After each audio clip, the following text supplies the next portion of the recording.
नमस्कार मंडळी. चला तर पाहूया काही सुंदर उखाणे. शुभमंगल सावधान. ठसठशीत कुंकू म्हणजे सौभाग्याचे लेणे. ठसठशीत कुंकू म्हणजे सौभाग्याचे लेणे. रावांच्या सहवासात मला काय उणे. गुलमोहराच्या झाडाखाली लाल पाकळ्यांचा सडा. गुलमोहराच्या झाडाखाली लाल पाकळ्यांचा सडा. रावांचं नाव घेते धीर धरा थोडा. नेत्राच्या निरांजनात प्रीतीची फुलवात. नेत्राच्या निरांजनात प्रीतीची फुलवात. रावांचं नाव घ्यायला आज करते सुरुवात. पौर्णिमेच्या चांदण्यात चंद्र दिसतो खुलून. पौर्णिमेच्या चांदण्यात चंद्र दिसतो खुलून. रावांच्या सहवासात जीवन आले फुलून. फुलला निसर्ग फुटली झाडांना पालवी. फुलला निसर्ग फुटली झाडांना पालवी.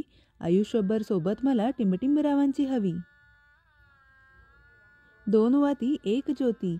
दोन शिंपले एक मोती. टिंबटिंब रावांची राहो मी अखंड सौभाग्यवती. राधेची प्रीती व मीरेची भक्ती दोन्हीही कृष्णे काठी.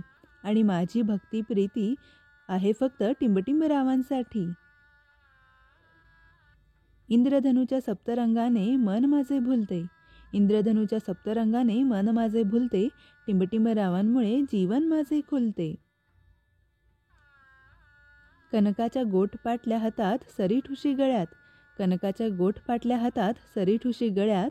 रावांचं नाव घेते सुवासिनींच्या मेळ्यात. तुळजापूरच्या मंदिरात हळदी कुंकवाचा सडा. तुळजापूरच्या मंदिरात हळदी कुंकवाचा सडा. रावांचं नाव घेते आता तरी वाट सोडा. विवाह सोहळा म्हणजे सहजीवनाची चाहूल. विवाह सोहळा म्हणजे सहजीवनाची चाहूल. रावांसोबत संसारात टाकते पहिले पाऊल.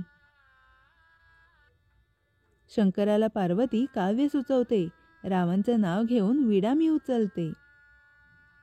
तुम्हाला जर हे उखाणे आवडले असतील तर व्हिडिओला लाईक करा आणि जास्तीत जास्त शेअर करा. अशाच हटके आणि सुंदर उखाण्यांसाठी आमच्या चॅनलला सबस्क्राईब करा. धन्यवाद.